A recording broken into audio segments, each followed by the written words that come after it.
Hi guys, so real quick, I'm going to go over just some sort of what you might expect if you're newly in a relationship with a narcissist and what's called love bombing. So first, let's get to narcissism real quick. So what is narcissism? Well, really, it's an addiction to feeling special. It's a drive to feel special.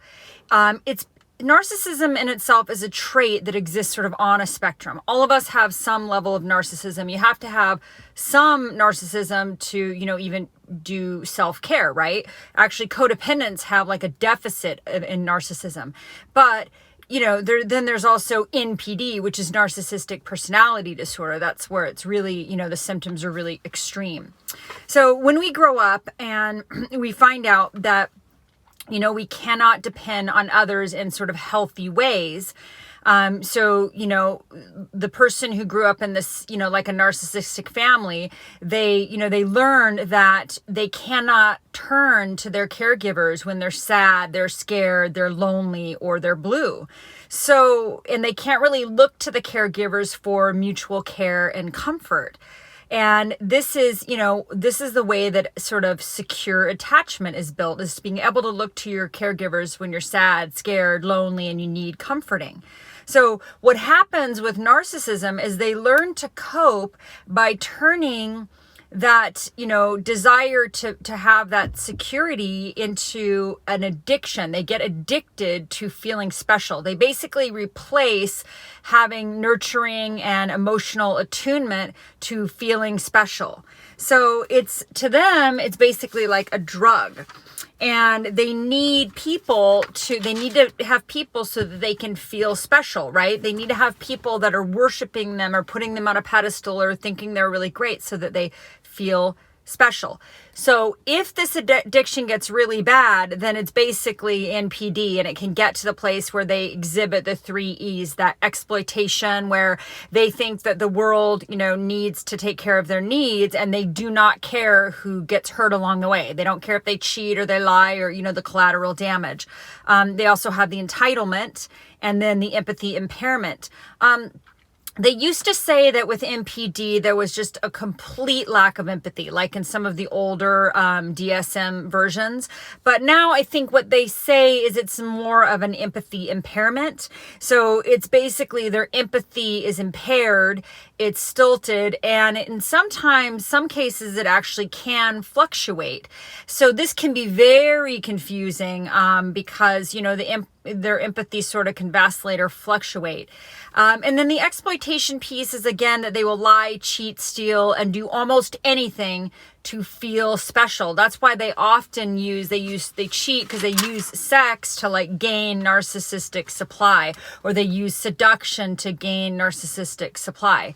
So that's a little, basis of kind of like going over narcissism again. Well, so what do narcissists do to gain this narcissistic supply? What do they do to get that feeling of like feeling special, their addiction, their fix? How do they do that? Well, they love bomb.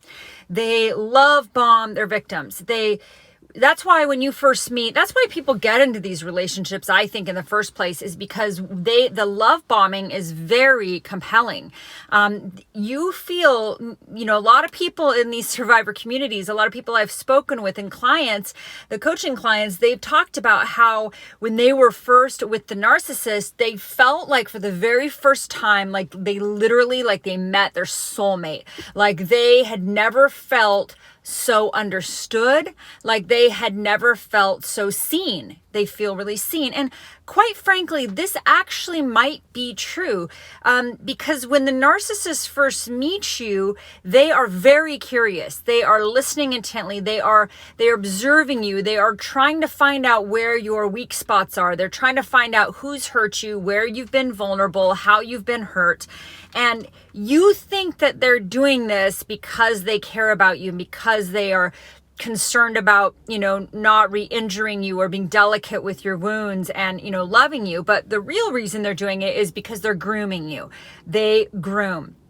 And they may have sometimes narcissists will even have looked you up on social media. They will have they sort of understood like what benefit you're going to bring them.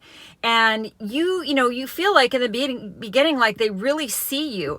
And, in some sense, if you think of it this way, the narcissist, when they're first with you and they're love bombing, like you must be perfect, right? Because they have to validate their idea that they are perfect. So they can only be with somebody else who is quote unquote perfect, right? So they actually have you also on a pedestal where you're on a pedestal, you can do no wrong. They really listen to you. You feel really understood. They're just very attuned to you. And so I think that's part of the reason why people get really sort of, sucked into these relationships. And these narcissists, like they will mirror you as well. So sociopaths and narcissists, they'll mirror you. So they will copy you. Like if you're a liberal Democrat, they're a liberal Democrat. If you like to rock climb, they'll get into rock climbing. If you like to, if you like Billie Holiday, they like Billie Holiday. Like whatever you like,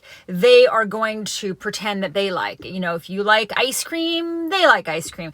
They're just going to mirror you so you feel like you literally met your twin flame. Like that's really, really common.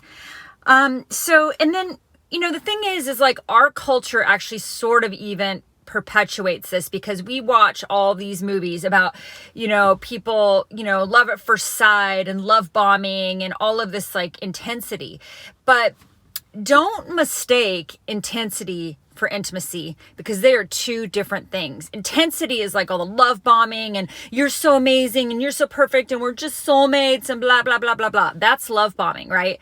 That's intensity. But intimacy is where there's reciprocity, where you're being vulnerable, you're sharing your vulnerabilities, they're being vulnerable, they're sharing their vulnerabilities. You're talking about something that happened in your past, they're talking. And it's this reciprocity where you're slowly being able to be vulnerable with each other. And this should happen slowly over time.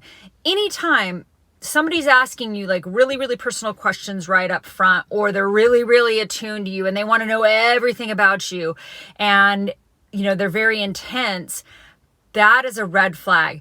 Anytime somebody is telling you that they love you, like early on in a relationship, like, within the first few weeks or whatever, when we're adults, like that's a red flag because they don't know you. So how can somebody love you who doesn't actually know you?